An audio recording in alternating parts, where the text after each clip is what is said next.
Halo anak-anak, selamat pagi. Apa kabarmu hari ini? Luar biasa kan?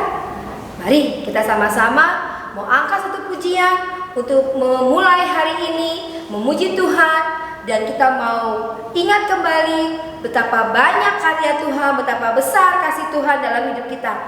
Tapi mari kita mau nggak diselidiki oleh Tuhan supaya kita semakin hari semakin lebih indah di mata Tuhan. Amin.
Shalom anak-anak Mahanaim, apa kabar kalian hari ini? Pasti luar biasa. Yes, yes, yes.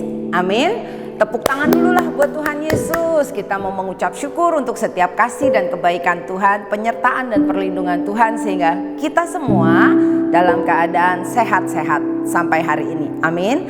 Yuk, sebelum kita dengarkan firman Tuhan, mari kita berdoa. Tuhan Yesus, kami mengucap syukur dan berterima kasih untuk setiap pujian penyembahan yang sudah kami naikkan untuk memuliakan nama Tuhan. Kami bersyukur untuk firman-Mu Tuhan yang akan kami dengarkan pagi hari ini. Biar firman-Mu tertanam dalam hati kami dan kami menjadi anak-anak yang menyenangkan hati Tuhan, melakukan perintah-perintah Tuhan dengan taat dan setia. Terima kasih Tuhan Yesus, di dalam nama Yesus kami sudah siap untuk mendengar. Haleluya, amin. Nah, anak-anak, pagi hari ini kita mau belajar firman Tuhan dari Mazmur 92 ayat 12 sampai 15. Nah, anak-anak perhatikan baik-baik ya. Dari firman Tuhan yang akan kita pelajari pagi hari ini, kita mau belajar dari kehidupan dua buah pohon yang dituliskan oleh Raja Daud, ya.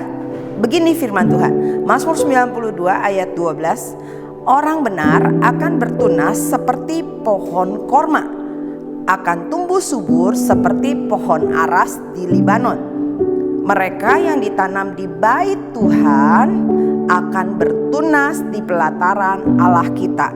Pada masa tua pun mereka masih berbuah, menjadi gemuk dan segar.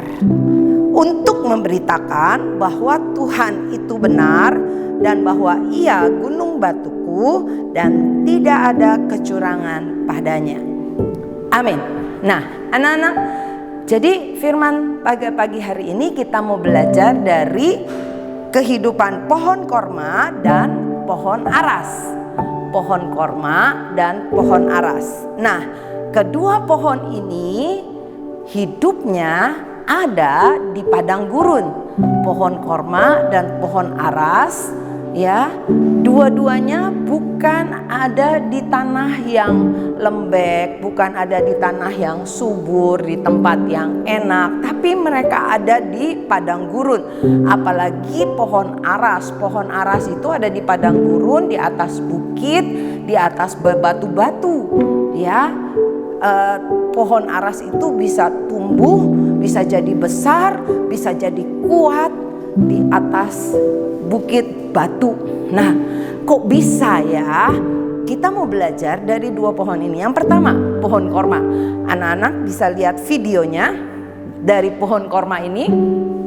Pada waktu pohon korma ini mau ditanam bijinya, ya, petaninya tuh harus menggali tanah.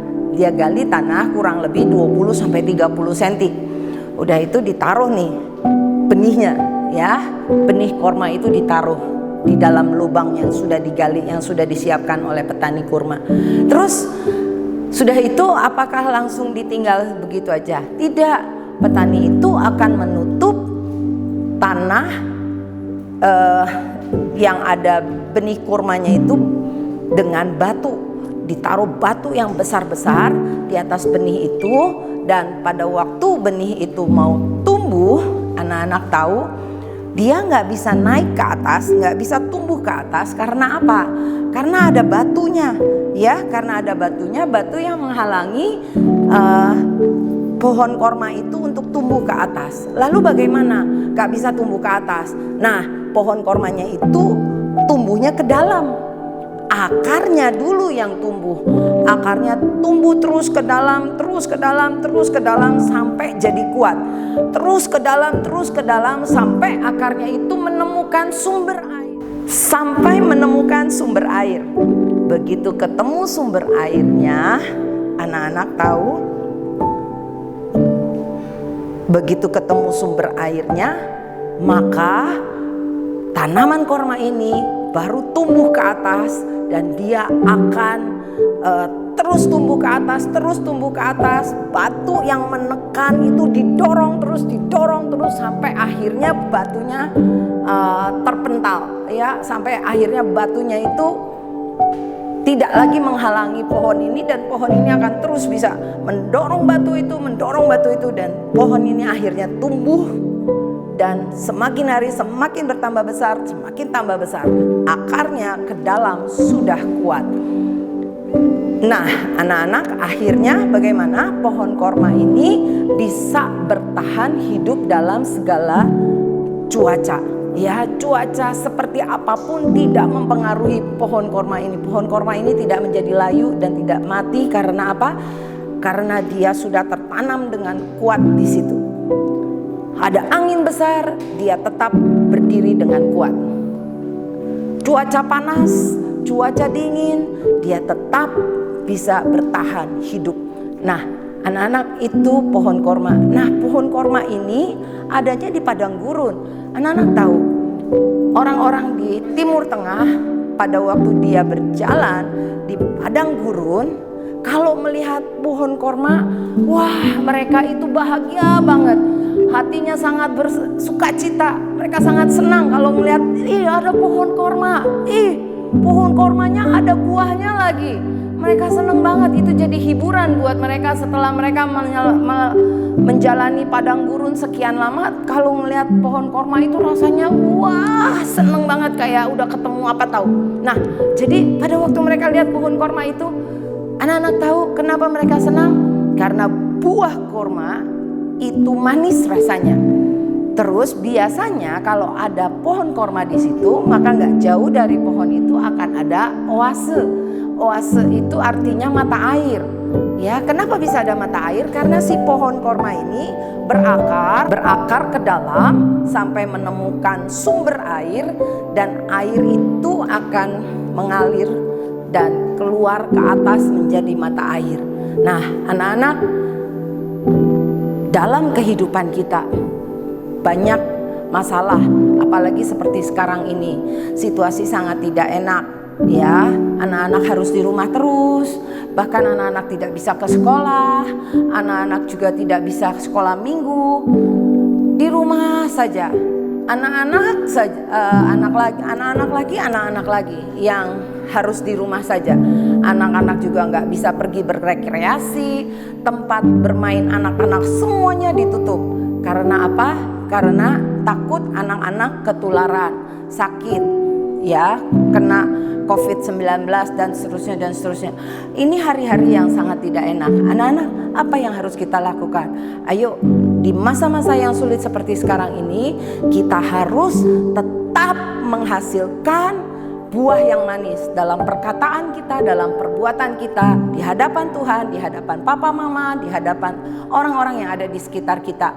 Anak-anak tetap harus manis sikapnya, perkataannya, tidak boleh keluar kata-kata yang sia-sia, tidak boleh keluar perkataan-perkataan yang ngomel-ngomel, bersungut-sungut, marah-marah, ngambek dan seterusnya. Juga perbuatan-perbuatan kita harus menunjukkan perbuatan-perbuatan yang baik, ya, berbuat baik kepada semua orang yang ada di sekeliling kita, dan sikap kita itu menyukakan hati Tuhan, menyenangkan hati Tuhan. Jadi anak-anak yang manis. Terus ingat lagi, di sini dikatakan ayat 13, mereka yang ditanam di bait Tuhan akan bertunas di pelataran Allah kita. Apa artinya? Anak-anak, kalian itu harus, ya, tertanam di dalam bait Tuhan. Artinya kamu harus tertanam atas dasar firman Tuhan. Anak-anak harus baca Alkitab setiap hari. Dengar baik-baik anak-anak. Ayo perkuat imanmu, perkuat kepercayaan kita kepada Tuhan, iman kita kepada Tuhan dengan apa? Dengan baca firman Tuhan. Kalian semua harus melakukan perintah Tuhan dengan taat dan setia. Terus seperti pohon aras di Libanon, tumbuh subur seperti pohon aras di Libanon. Nah, pohon aras ini tidak menghasilkan buah seperti pohon korma, tapi pohon aras ini akan jadi pohon pohon yang besar sekali. Kenapa Alkitab mencatat pohon aras? Anak-anak, kalian perlu tahu, pohon aras ini pohon yang sangat kuat. Dia punya diameter, lebarnya itu bisa sampai 12 meter. Jadi pohon aras ini besar sekali dan kuat sekali. Dia ada di atas bukit batu, dan dia juga tertanam dengan kuat ke dalam tanah. Sehingga pada waktu ada angin kencang, ini pohon, ya, dia gede pohonnya. Waktu angin kencang, pohonnya ini akan miring, tapi dia tidak akan pernah tercabut, tidak akan pernah sampai roboh. Pada waktu pohon ini digoyang oleh angin kencang, akarnya goyang, maka akarnya itu akan semakin kuat, bikin tanah yang ada di sekelilingnya jadi padat. Ya, dia akan tertanam semakin kuat. Itu pohon aras. Terus satu lagi anak-anak, pohon aras ini sangat keras kayunya. Binatang, serangga, rayap, tidak ada yang suka dengan pohon aras karena kayunya sangat keras, sangat kuat. Lalu pohon aras ini juga menghasilkan minyak wangi. Nah, dari pohon aras ini, ya, bisa mengeluarkan minyak kayu aras. Itu minyak yang dipakai untuk di bait Allah. Jadi minyak kayu aras ini adalah minyak yang sangat wangi, sangat harum, tapi serangga nggak suka. Nah, jadi anak-anak, kayu aras itu keunggulannya dia kuat, ya, dia berakar dengan kuat, dia tertanam di atas bukit batu. Pada waktu ada angin badai kencang, dia tidak terpengaruh, dia tetap tegak berdiri, dan dia menghasilkan minyak wangi. Bagaimana dengan hidup kita? Yuk anak-anak, kamu harus tertanam dengan kuat. Dasar firman Tuhan itu harus kuat dalam hidup setiap kita. Makanya Tuhan mau manusia hidup bukan dari roti saja, bukan dari nasi saja, tapi dari setiap firman yang keluar dari mulut Allah. Jadi anak-anak, ayo jangan pernah lupa baca Alkitab setiap hari. Renungkan firman Tuhan itu siang dan malam. Kamu catat pesan-pesan Tuhan yang kamu renungkan pada hari itu. Setiap hari satu pasal yang kamu baca, kamu renungkan dan kamu tuliskan apa yang kamu dapatkan pada hari itu. Jadi kamu akan bertunas di pelataran Allah, dan pada masa tua pun mereka masih berbuah, menjadi gemuk dan segar. Sampai masa tua, hidup kita akan terus berbuah, punya buah roh, punya karakter yang baik, punya karakter Kristus. Ya, kamu punya karakter yang manis, kamu punya karakter yang wangi, ya, dalam perkataan, dalam perbuatanmu. Kamu jadi anak-anak yang menyenangkan hati Tuhan dan menyenangkan hati setiap orang. Demikianlah firman Tuhan pagi hari ini. Mari kita berdoa. Tuhan Yesus, kami mengucap syukur Tuhan untuk setiap firman yang sudah kami dengar pada pagi hari ini. Di dalam nama Tuhan Yesus Kristus, Tuhan jadikan kami seperti pohon korma yang menghasilkan buah yang manis, seperti pohon aras yang kuat, yang kokoh, yang tidak tergoyahkan oleh angin badai apapun. Kami tetap percaya dan beriman kepada Tuhan Yesus Kristus. Kami tetap menjadi anak-anak yang taat dan setia. Terima kasih Tuhan Yesus, dan kami juga menghasilkan kehidupan kami, menghasilkan minyak yang wangi yang dapat jadi berkat untuk orang-orang yang ada di sekitar kami. Di dalam nama Yesus kami sudah berdoa dan mengucap syukur. Terima kasih Tuhan. Haleluya. Amin.